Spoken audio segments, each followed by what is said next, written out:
The secret book of John, the hidden contract your soul made before birth. There are moments in life when a strange feeling rises inside you, a quiet knowing you can't explain, a sense that you're living a story that started long before you arrived here, a sense that your soul recognizes things your mind has forgotten. You feel it in the moments of silence. You feel it in the battles that don't make sense. You feel it in the way certain places feel familiar, certain people feel connected, and certain experiences feel too meaningful to be accidents. It's as if something deep within you remembers, even though you don't. Most people ignore this feeling. They bury it beneath responsibilities, noise, routines, and expectations. But if you found this video, it's because something inside you refuses to stay asleep. You've sensed for a long time that there is more to your existence than simply being born, surviving pain, and hoping things somehow make sense. You felt the tension between the life you live and the life your spirit whispers about. And no matter how much you try to silence that whisper, it keeps returning, reminding you that you came here with purpose. The secret book of John speaks to that whisper. It reveals a truth most people never hear in their lifetime, a truth that explains why you feel different, why you don't fit in, why your heart longs for something that this world cannot offer.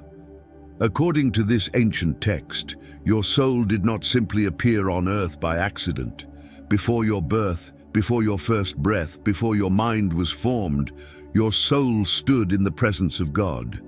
It was fully conscious, fully aware, fully alive. And in that divine presence, your soul understood who you were, where you came from, and why you were being sent into this world. What you call intuition is memory. What you call purpose is recognition. What you call awakening is remembering. The restlessness inside you is not a flaw. It's the echo of that ancient moment. The moment before birth, when your soul agreed to enter a world of limitation carrying the spark of the divine. The moment when you knew the path wouldn't be easy, but you also knew you wouldn't walk it alone. The moment when you understood the weight of what it means to be chosen, and yet you stepped forward anyway. The world tried to make you forget. Your pain tried to silence you. Your wounds tried to reshape you, but the light inside you refused to die. And now, as you listen to this message, something inside you stirs again, not excitement, but recognition. Because deep in your spirit, you can feel it. This isn't new information. It's a reminder, a call back to the truth your mind lost the moment you entered the physical world. In the next moments, you will understand what happened before your birth, why your soul chose this path, and what your true purpose has been all along. And when you grasp this truth, the pieces of your life will begin to fit together in ways they never have before. Before your body ever formed, before your heartbeat found its rhythm, before your name was spoken on earth, your soul existed fully awake in the presence of God. Not as an idea, not as a possibility, but as a living, conscious being woven from light. In that realm, there was no confusion, no fear, no separation. Everything was clear, everything was understood, everything was aligned. You knew who you were, you knew the one who created you, and you understood the essence of your purpose without needing language to describe it.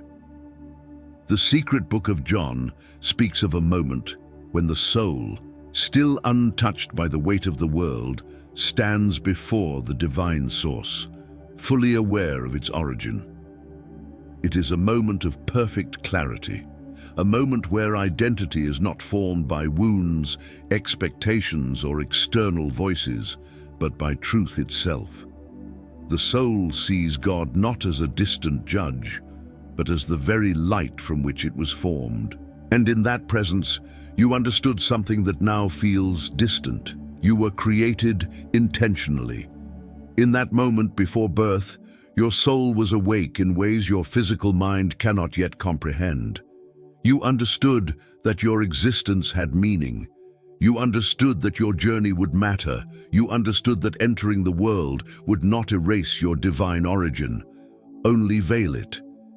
And still, you chose to come. Not blindly, not reluctantly, but with willingness, because your soul recognized that life on earth would be the place where purpose and growth would unfold. Imagine for a moment the weightlessness of that place.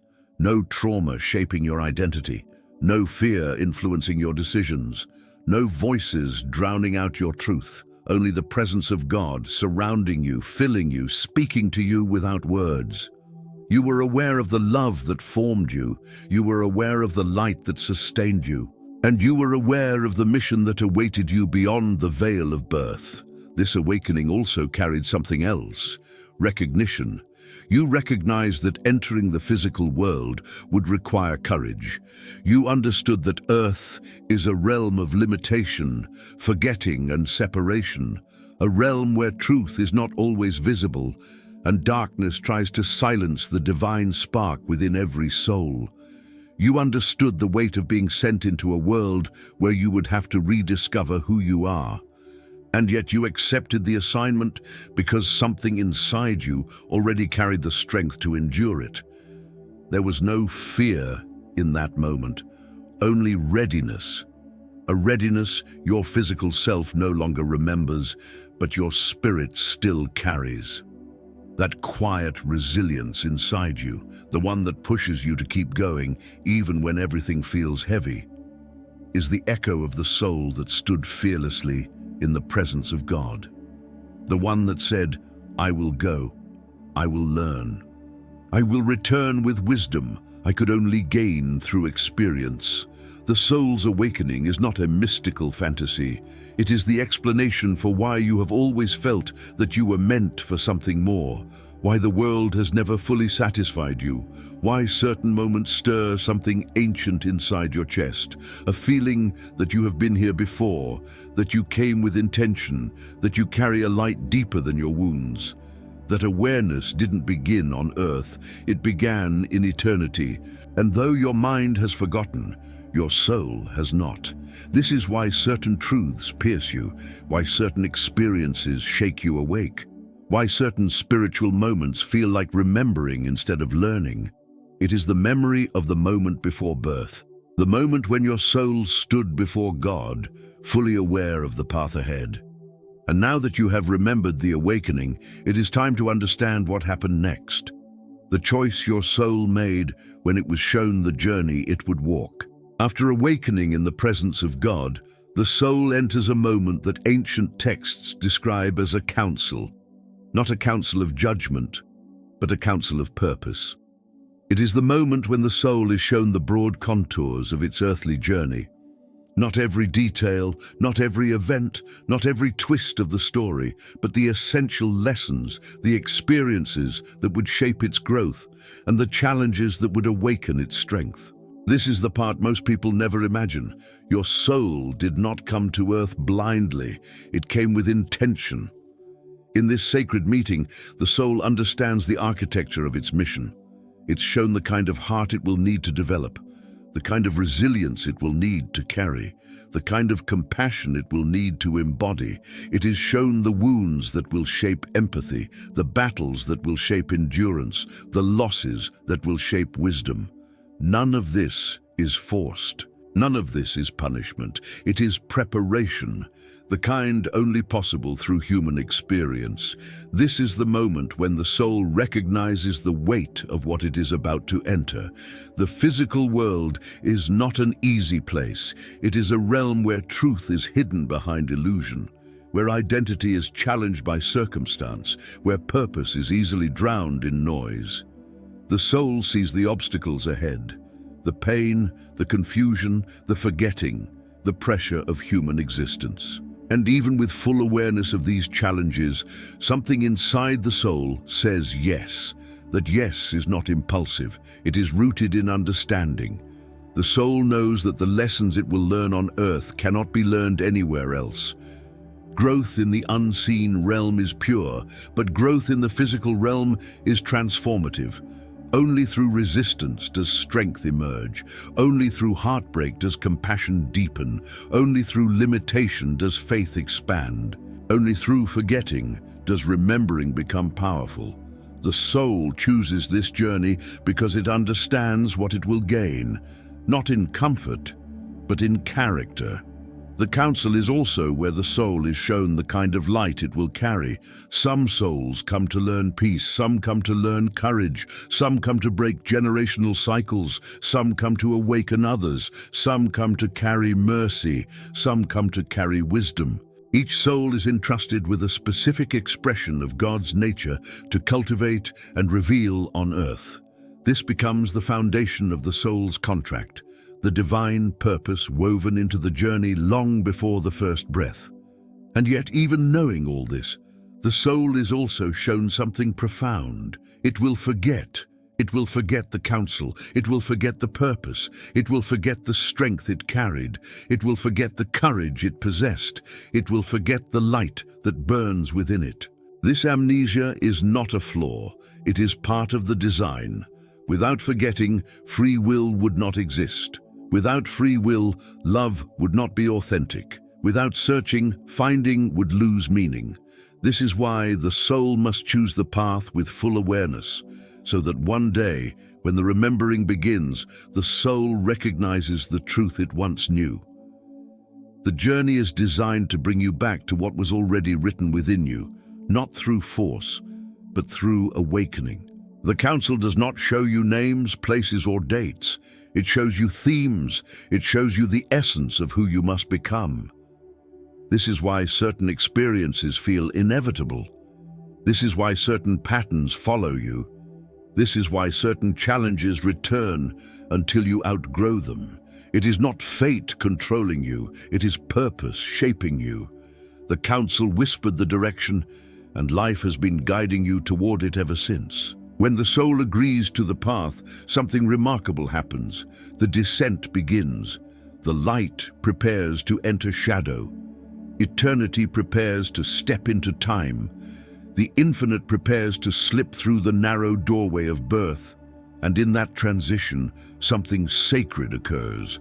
The veil. The instant the soul begins its descent from the presence of God into the physical world, something sacred happens, something both protective and necessary.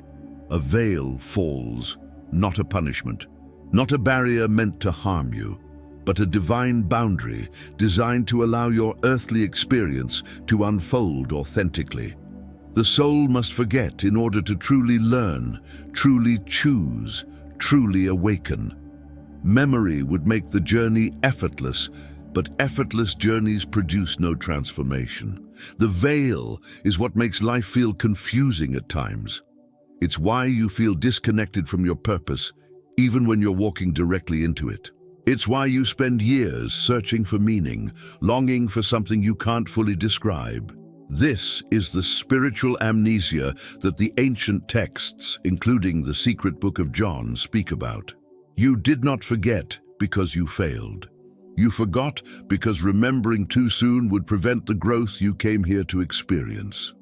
Imagine entering the world fully aware of every lesson, every challenge, every person you would meet, and every test you would face. You would avoid the very experiences that shape your soul. You would skip the pain that turns into wisdom, reject the struggles that deepen compassion, and resist the seasons that build strength. The veil exists because the soul cannot grow without encounters that feel real, unpredictable, and emotionally raw. Forgetting allows life to mold you. This is why the world feels foreign at times, why you've looked around and felt like you didn't belong, why certain moments hit you with a strange mix of familiarity and distance. Your soul remembers the light, but your mind has never seen it. Your spirit recalls the counsel, but your physical self has no memory of sitting in it. The veil separates the divine knowing of your soul from the human consciousness that must rediscover it through experience.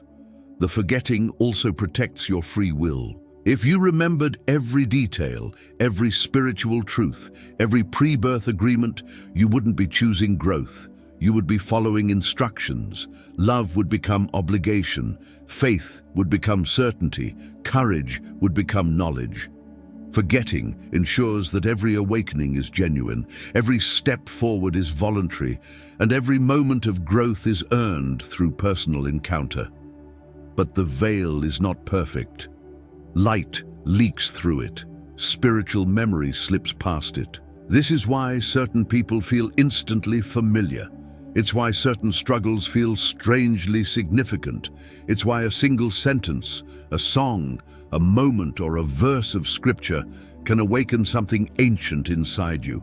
Something within you reacts before your mind understands why. These are sparks of remembrance, fragments of the soul, contract breaking through the veil. The veil also explains your inner duality, the part of you that doubts and the part of you that knows, the part that fears and the part that feels guided, the part that feels alone and the part that senses a presence walking with you. This tension is not a flaw in your design. It is the meeting place between your human self and your eternal self. The veil allows both to exist at once, creating the sacred struggle that shapes every chosen soul. If you've ever wondered why spiritual awakening feels less like learning and more like remembering, this is why.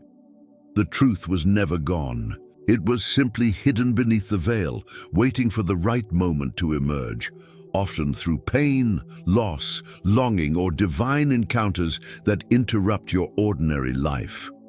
And now that you understand the forgetting, it becomes clear why life on earth feels heavy, because the next stage of the journey reveals what the world does to the soul once it arrives, how something that was born whole becomes fragmented. When the soul crosses the threshold into the physical world, it enters a realm that does not recognize it. A realm governed by limitation, noise, pressure, ego, and survival. A realm where the divine spark inside you feels out of place, misunderstood, and often attacked. What entered the world as whole now begins to fracture, not because your soul weakens, but because the world insists on shaping you into something smaller than what God created. Fragmentation begins early. A child arrives with purity, instinct, and spiritual memory, still close to the surface. But human structures quickly assert themselves. Expectations are placed on you, labels are assigned, rules are taught, not always out of wisdom, but out of fear. You are told who to be, how to act, what to feel, what to hide, and which parts of you are acceptable. Slowly, the authentic self becomes divided. You start separating who you truly are from who the world demands you to be. The secret book of John describes this fragmentation as the influence of forces that thrive in ignorance, energies that cloud perception, twist identity, and pull the soul away from the light it carried into the world. This is not mythology. You've felt these forces in your life, the moments when your confidence was broken, the seasons when your hope was crushed, the experiences that made you question your worth, the wounds that tried to convince you that your light was never real. Every soul enters this world whole, but trauma fractures, fear fractures, rejection fractures, betrayal fractures, shame fractures, watching others suffer fractures, being told you are not enough fractures. Life breaks us in places we never imagined would hurt, and each fracture becomes a piece of identity that detaches from the truth that you were created with purpose, intention, and divine strength. Fragmentation is why you feel conflicted, why part of you wants to move forward, while another part holds you back, why you long for God, yet doubt He remembers you, why you sense a mission in your spirit, yet feel unworthy of it. These contradictions are not signs of weakness, they are signs of fragmentation, pieces of your soul reacting differently to the world that shaped them. You may not notice these fractures as they form, but you feel their effects. You feel them when you're afraid of failing, even when you know you are called to rise. You feel them when you crave love, yet fear vulnerability. You feel them when you pursue purpose, yet sabotage yourself. Fragmentation makes you forget that the part of you that doubts is not the real you. It is the wounded fragment, shaped by a world your soul never agreed with. Yet, fragmentation is not the end.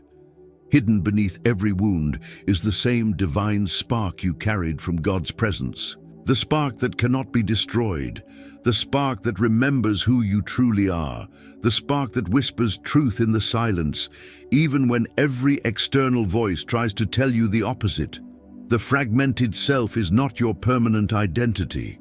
It is the battlefield where your soul begins its awakening. What's remarkable is that the fragmentation itself becomes part of the contract. Not because God wanted you to be broken, but because healing those fragments reveals the depth of your spiritual authority.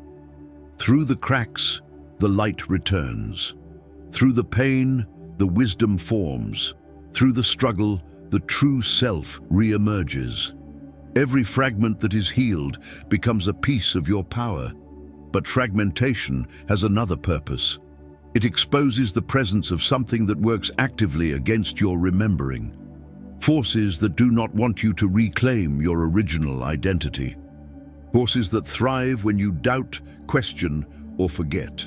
These forces are described clearly in the ancient texts, and understanding them is essential to understanding why your journey has been so difficult.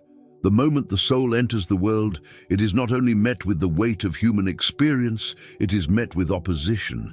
Not the cartoonish images people imagine, but subtle forces that operate through confusion, distraction, deception, and fear. The secret book of John describes these forces as the powers of ignorance, entities that do not create, do not love, do not guide. They only distort. Their purpose is not to destroy your soul. They cannot. Their purpose is to blind you to the truth of who you are and where you came from. These forces influence in ways the physical eye cannot see. They work through voices that tell you you're not enough. They work through patterns that keep you small. They work through environments that suppress your light. They work through lies that shape your identity before you even know what identity means. They cannot touch the divine spark inside you, but they can cloud your awareness of it.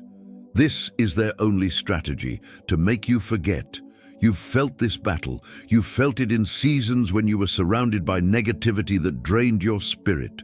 You felt it in moments when anxiety rose from nowhere, convincing you that you were in danger when your soul was actually waking up.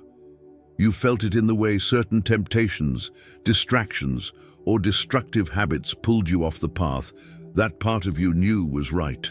These forces don't need to overpower you. They only need to keep you asleep. In the ancient writings, ignorance is described as a kind of spiritual fog. When it settles over the mind, the soul loses sight of its origin. You begin to believe the wounds instead of the truth. You begin to trust fear more than God. You begin to see yourself through the lens of what hurt you instead of the one who created you. This fog is not simply emotional, it is spiritual resistance. The more awakened the soul becomes, the thicker the fog grows, because the enemy senses what is rising inside you. You've experienced this every time you were on the edge of growth and suddenly felt overwhelmed. Every time you moved toward purpose and suddenly faced unexpected chaos. Every time you felt close to God and suddenly felt abandoned. These don't happen by accident. Darkness moves strongest when the light inside you begins to expand, not because you are weak, but because you are threatening the very ignorance that has kept you small. The hidden enemy also speaks through imitation. It offers false identities, false desires, false definitions of success. It tries to convince you that you are only what you accomplish, what you own, what people think of you, or what you've survived. It pushes you toward things that numb the soul, weaken spiritual awareness, and distract you from your calling. The goal is not to ruin your life. It's to keep you from remembering your purpose. And still, even in this battle, something remarkable happens. Every attack that tries to break you pushes you closer to awakening.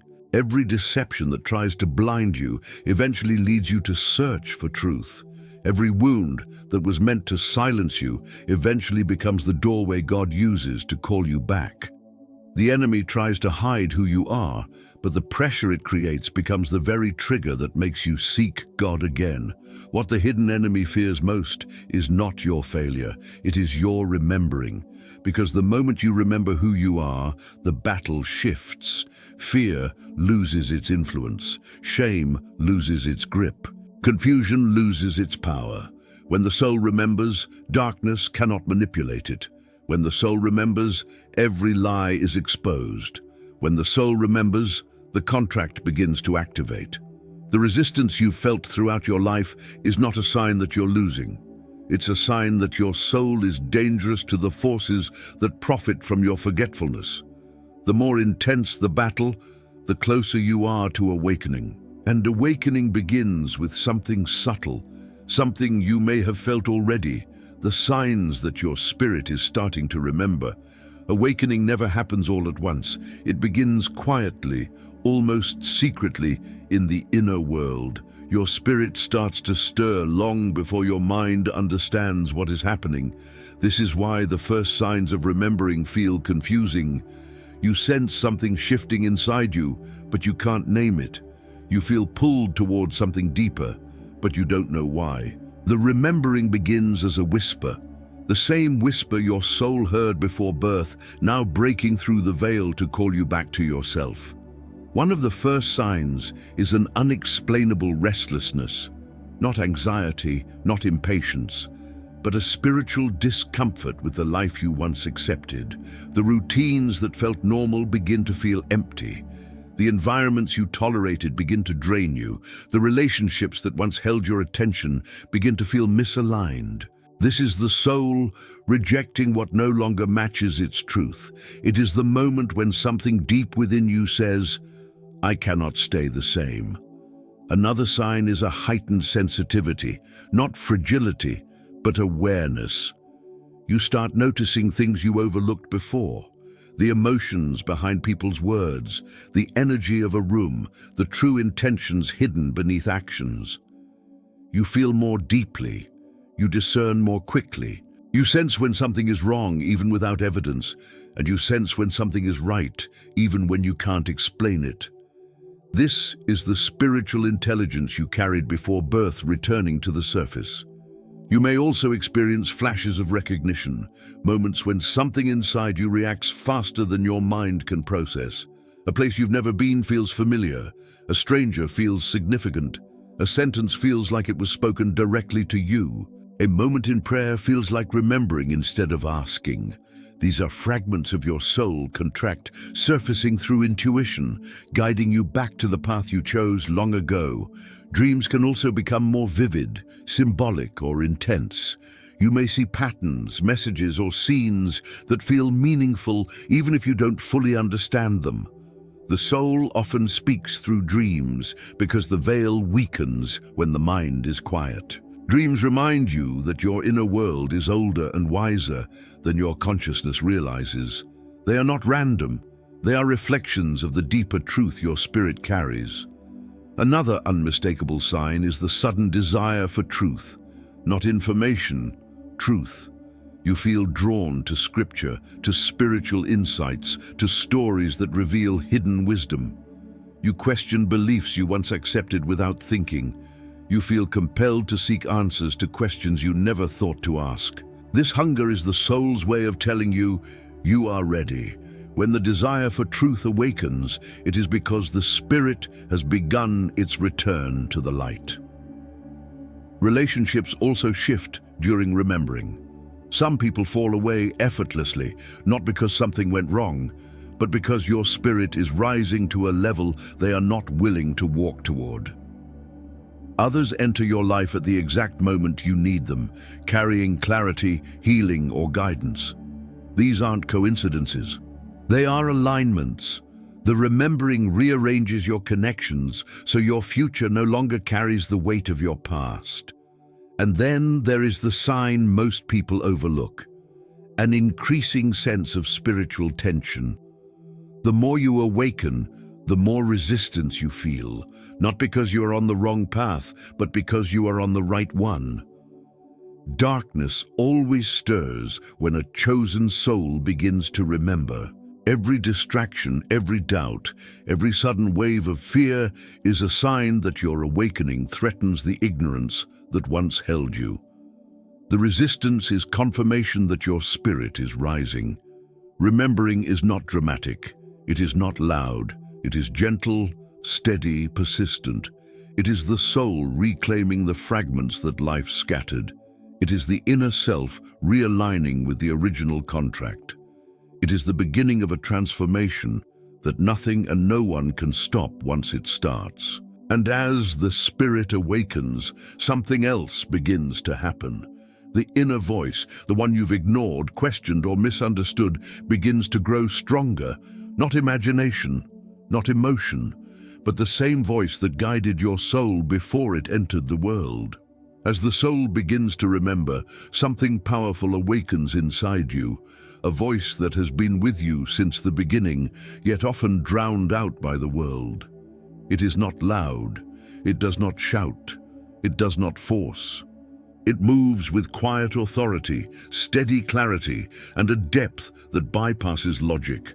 This voice is the bridge between your earthly self and your eternal identity. It is the echo of God speaking within you. Many people confuse this inner voice with emotion or instinct, but intuition is different.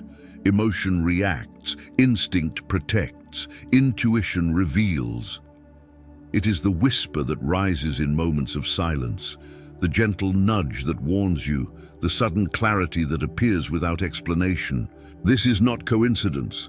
It is not randomness. It is the remembrance of the soul, the part of you that still hears God even when your mind forgets Him. The secret book of John describes this inner guidance as the divine spark placed within every soul before birth, a connection that cannot be severed, only ignored. This spark is the reason you've survived situations that should have destroyed you. It's the reason you walked away from people who didn't deserve your heart. It's the reason you felt uneasy in places your mind told you were safe. Intuition sees what your physical eyes cannot. It knows what your mind has not yet processed. You've experienced this voice countless times, the sudden urge to walk away from something that looked good on the surface. The feeling that someone was lying, even when their words sounded right. The inexplicable peace that settled on you in moments of fear. These are not accidents. They are reminders. They are signals. They are God's way of pulling you back into alignment when your earthly self begins to drift. Intuition also reveals your calling in subtle ways. It draws you towards certain interests, certain skills, certain people, certain places. You feel magnetized toward things that ignite your soul, even if they make no sense logically. Purpose rarely announces itself directly. It pulls you gently, guiding you toward the life your soul agreed to live. When you follow these pulls, your life begins to shift in ways you cannot explain but cannot deny. This inner voice often speaks strongest in discomfort. When you are out of alignment, intuition becomes louder, pressing, insistent. It tells you when a season is over. It tells you when a door needs to be closed. It tells you when you're shrinking yourself to fit where you no longer belong. In those moments, ignoring the voice creates suffering, while obeying it brings clarity. Pain becomes the alarm of the soul, signaling that something deeper is calling you forward. But intuition is not only guidance, it is protection. There were countless moments in your life when something inside you said, "Stop, wait, or leave," and you didn't know why. That was not fear. That was God guarding you from consequences you could not see. That voice has saved you from relationships that would have broken you, environments that would have corrupted you, and paths that would have derailed your purpose. You were protected long before you understood you were in danger. And the more your soul awakens, the stronger this voice becomes. The fog of confusion begins to lift. The conflict between your inner self and your outer life becomes impossible to ignore. Intuition shifts from a whisper to a steady presence, guiding you with increasing precision. You begin recognizing when something aligns with your spirit and when it doesn't. You begin sensing the difference between truth and deception. This is not sensitivity. This is spiritual intelligence returning. As this inner voice grows louder, another truth becomes clear. You were never meant to remember your path alone. You were sent into the world with people woven into your contract, souls whose presence would shape your journey in ways you could never predict. One of the greatest surprises of the soul's journey is realizing that you were never meant to walk through this world alone. Long before birth, long before your first breath, long before the veil of forgetting fell over your consciousness, certain souls were woven into your path. Some were sent to awaken you, some were sent to challenge you. Some were sent to break you open so you could heal. Some were sent to carry you through seasons you couldn't survive on your own. None of them arrived by accident. The secret book of John hints at a profound truth. Souls recognize each other before their bodies ever meet. In the spiritual realm, connection is not random, it's resonance. The moment your soul encounters another in the pre-birth realm, a bond is formed based on purpose, not preference. This bond becomes part of your soul contract, shaping the relationships that will influence your growth on Earth. This explains why some people feel familiar the moment you meet them, why you feel an instant connection that bypasses logic, why a stranger's presence feels like a memory instead of a discovery. It's not imagination, it's recognition. The soul recalling a relationship that began long before this lifetime. But the contract doesn't only include the comforting connections, it includes the difficult ones too. The people who wounded you, the ones who betrayed you, the ones who rejected you, the ones who awakened pain you didn't know you still carried. As painful as these encounters were, they were also purposeful. Some souls agree to cross your path not to bless you, but to expose the fractures that need healing. Their role is not cruelty, it's revelation. They reveal the wounds that keep you from remembering who you are. This is why certain relationships hurt more deeply than others, why certain breakups shook you to your core, why certain moments of abandonment felt unbearable. Your soul does not react this intensely to someone unless there is a spiritual contract beneath the surface. Pain becomes the catalyst that pushes you toward awakening, forcing you to confront the versions of yourself that still live in fragmentation. And then there are the ones who stay, the ones who anchor you, encourage you, strengthen you. These souls are part of your support system, present to remind you of the light you carry. They appear in times of transition, in seasons of healing, in moments when you need someone to speak truth back into you. Their presence is a sign of divine alignment, a reminder that God never intended you to navigate purpose without help. Some souls also play a temporary but essential role. They enter your life for a season, serving a purpose you didn't recognize until they were gone. They may have inspired you, challenged you, redirected you, or awakened a part of yourself you had forgotten. When their role is complete, they drift away, not because something went wrong, but because the soul contract reached its fulfillment. Understanding this changes the way you see every relationship. You stop viewing people as mistakes, accidents, or interruptions. You begin to see them as participants in a story much older than your memory. You begin to forgive, not because the pain was small, but because the purpose was bigger. You begin to honor the connections that shaped you, even the ones that broke you, because they were all part of the agreement your soul made before birth. And when you see relationships through this lens, another truth emerges. The obstacles you faced, the ones that shaped you most deeply, were not coincidences either. They were chosen, not by your wounds, not by your fears, but by your soul long before your human self understood their meaning. Every soul enters this world carrying a unique mission, and with that mission comes a set of obstacles carefully chosen not to destroy you, but to shape you. This is one of the deepest and most mysterious teachings hinted within the secret book of John. that some of the suffering you face is not punishment, not injustice, not evidence that God abandoned you, but a path your soul accepted long before your body was formed. You have noticed something. Not everyone struggles with the same battles. Not everyone carries the same wounds. Not everyone faces the same internal wars. That's because your soul chose the battles that would develop the exact spiritual authority you were meant to carry on earth. These obstacles are as personal as your fingerprint, because your calling is as personal as your identity. Some challenges were accepted by your soul to break generational cycles. You didn't choose an easy path. You chose a transformative one. You came to end patterns that ran through your family for decades, maybe centuries. That's why you've always felt the weight of burdens that didn't feel like they started with you. You were chosen to confront them so the next generation wouldn't have to. Other obstacles were chosen to expand your compassion. The people you would help, the souls you would impact, the lives you would touch, all of that required you to develop depth. So life sent you through valleys you never would have entered willingly. Loss taught you empathy. Betrayal taught you discernment. Loneliness taught you intimacy with God. The very pain you prayed to escape became the training ground for your purpose. Some battles were chosen because your calling requires resilience.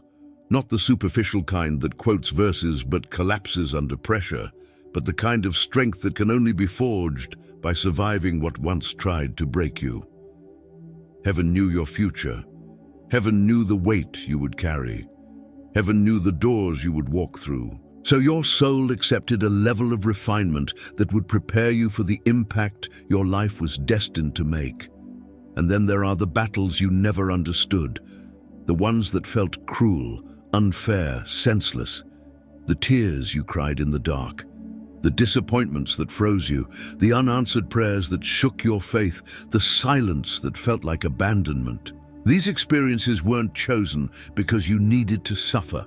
They were chosen because these moments would awaken the deeper parts of your spirit, the parts that only grow when everything familiar is stripped away. It's not that God delights in your pain. It's that God sees the version of you that suffering shapes, the version strong enough to carry light into places where others break, the version humble enough to rely on Him instead of understanding, the version wise enough to guide others out of pits you once fell into yourself. And this is the part people overlook. The enemy attacks you hardest in the areas where your soul has the greatest assignment. The obstacles you face aren't random. They are indicators of your calling. The intensity of your battle reveals the magnitude of your purpose. If the journey feels heavier for you than for others, it's because your soul agreed to walk a path that others were never meant to carry. Once you see your obstacles through this lens, you stop asking, "Why me?" and start realizing, "Of course me." Because the contract your soul made before birth wasn't a contract of suffering, it was a contract of transformation. Every battle has been shaping you into someone capable of fulfilling the mission you came here to complete. And the moment this understanding awakens inside you, something shifts. The wounds begin to make sense. The trials begin to take shape. The storms become signals, not threats. And slowly you start to see the outline of a purpose far greater than the pain that tried to bury you. There comes a point in every chosen soul's journey when something inside you starts to shift. It doesn't happen all at once, and it rarely looks dramatic on the outside, but internally it is one of the most profound moments of your existence. After seasons of confusion, setbacks, inner wars, and unanswered questions, the pieces begin to move into place. You start to sense that your life has been guided by a deeper thread, a thread that was woven before you ever arrived here. This is the moment of remembering. It begins with subtle awakenings, a longing you cannot explain, an intuition you cannot ignore, a sense that you are being pulled towards something bigger than your current season. Certain experiences start to feel familiar, as if you've lived them before in another form. Certain places stir something ancient within you. Certain words feel like whispers from a memory you can't quite reach. This is not imagination. This is your soul resurfacing. The moment of remembering happens when your inner world becomes louder than your outer world. When what God placed inside you begins to rise with greater force than the noise around you. It is the soul reclaiming what the world tried to make you forget. It's the sound of destiny knocking on the door of your spirit. You start to understand why you survived things that should have destroyed you. Why certain battles repeated until you learned what they were trying to teach. Why you were pulled away from people who dulled your spirit. Why you felt restless in environments that weren't aligned with your calling. For the first time, life doesn't feel random anymore. You begin seeing divine patterns in everything. The secret book of John describes this moment as the awakening of the inner spark, the part of you that comes directly from God. This divine spark remembers everything your human mind forgot. It carries the blueprint of your purpose, the memory of your pre-birth contract, the truth of your identity. When it ignites, your entire perception of life changes. You start recognizing doors that were always meant for you. You separate what feeds your spirit from what drains it. You feel conviction rising in areas where you once tolerated mediocrity. You step away from cycles that kept you small. You lose interest in what once distracted you. This inner clarity is not coincidence. It is recollection. It is the soul returning to its original direction. You begin to identify which gifts were placed in you for your mission. The compassion that once felt like weakness becomes a tool. The sensitivity that made you feel misunderstood becomes discernment. The pain that once made you question God becomes authority. The experiences that broke you become the exact experiences equipped to heal others. This is the moment when the soul whispers, "Now you understand." You no longer chase purpose. Purpose begins to reveal itself to you. You no longer search for identity. You start embodying who you've always been. You no longer fear the calling. You begin to walk toward it with quiet confidence. The alignment you feel is not new.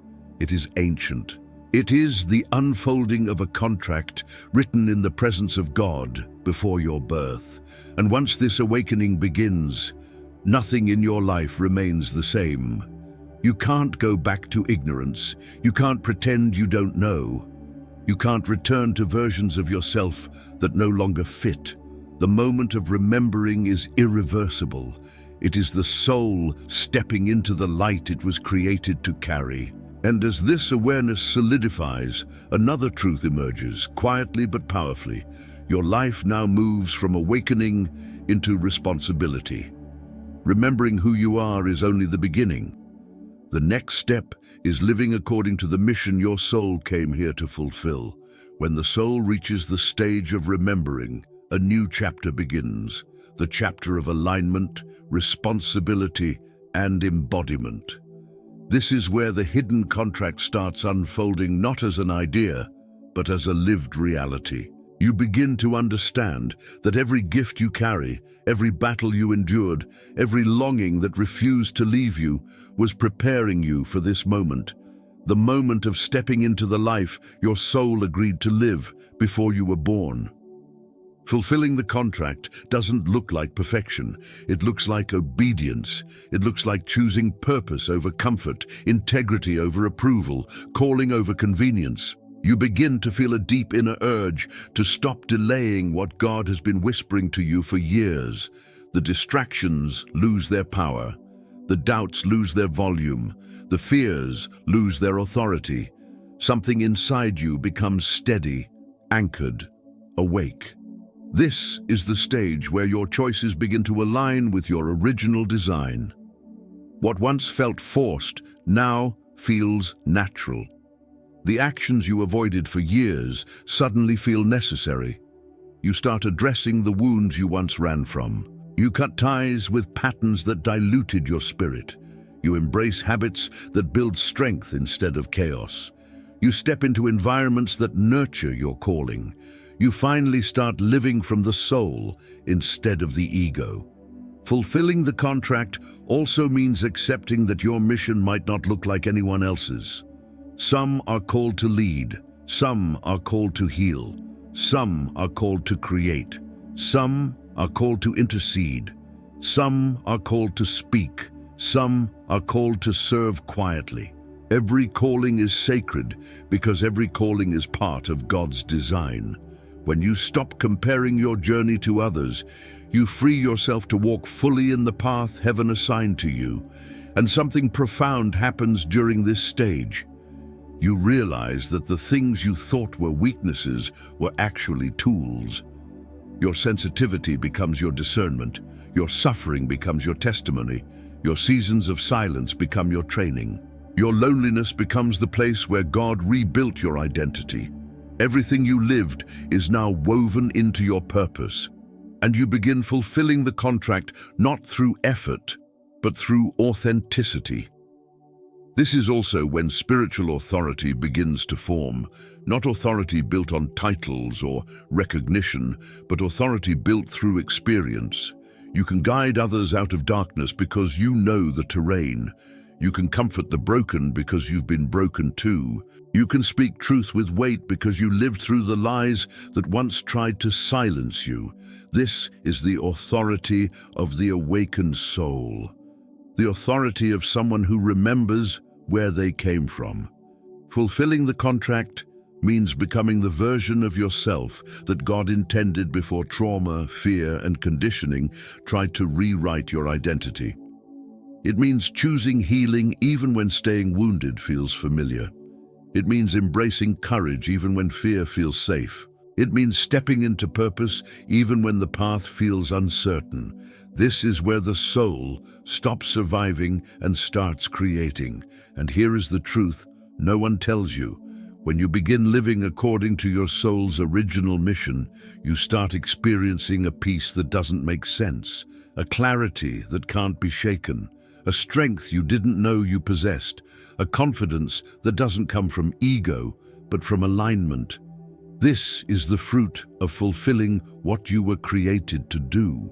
But there is one final understanding that completes this journey. The realization that your soul's contract doesn't end with your purpose on earth. It ends with your return home, carrying everything you learned, everything you became, everything God shaped inside you through the journey. Every soul that enters this world carries a mission, a contract, a purpose woven in the presence of God. But there comes a moment, not defined by age, not defined by achievement, not defined by earthly success, when that mission reaches its completion. And when it does, the soul begins its return to the one who sent it. This final chapter is not about death, but about reunion. Not about endings, but about fulfillment. Not about separation, but about home. The secret book of John speaks of the soul's origin in the fullness of God, whole, radiant, unbroken. And it also speaks of the soul's longing to return to that state after walking through the shadows and illusions of the world. All the pain, all the confusion, all the searching, all the remembering. It was never meant to break you. It was meant to bring you back to the truth of who you were before the world tried to reshape you. The soul's reunion begins long before the physical body takes its last breath. It begins the moment your spirit aligns completely with the mission you came to fulfill. When you reach this level of awareness, something shifts inside you. You feel a deep inner peace, not because life became easy, but because your soul stopped resisting the path it agreed to walk. You sense a clarity that doesn't come from the mind, but from the essence of your spirit. You begin to see God not as someone distant, but as someone deeply intertwined with every step you've taken. Returning home is the moment when your soul recognizes God in everything, in silence, in presence, in breath. You start to feel the same light that called you before birth now calling you again, not to leave the world prematurely, but to live fully connected to heaven while still on earth. This is the reunion the mystics spoke of, the merging of the soul's memory with the soul's destiny. In this stage, nothing external defines you anymore. Not opinions, not titles, not achievements, not failures. You understand that identity was never about what you did, but about who you were created to be. The masks you once wore fall away.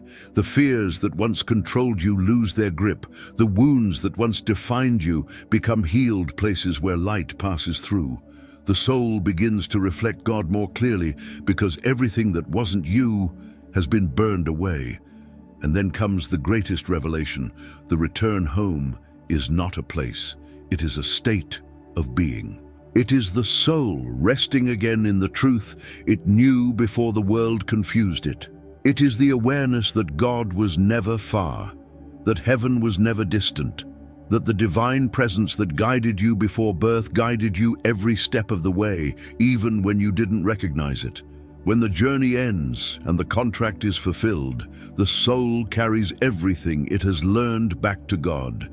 Every wound that became wisdom, every storm that became strength, every heartbreak that became compassion, every battle that became authority. Nothing is wasted, nothing is ignored. Everything becomes part of your eternal identity. This is why Scripture says that precious in the sight of God is the passing of his saints, not because God delights in death, but because he delights in reunion. He delights in the soul, returning with depth, maturity, and light, shaped through a lifetime of overcoming. The journey home is not a loss. It is a crowning. And the greatest truth of all is this: the soul that fulfills its contract does not return empty. It returns radiant. It returns whole. It returns carrying the evidence of every victory heaven already saw before you ever lived it. The reunion is the completion of a story that began before birth and continues beyond anything the human mind can comprehend. This is the final stage of the hidden contract, returning to God not as who the world made you, but as who you truly are.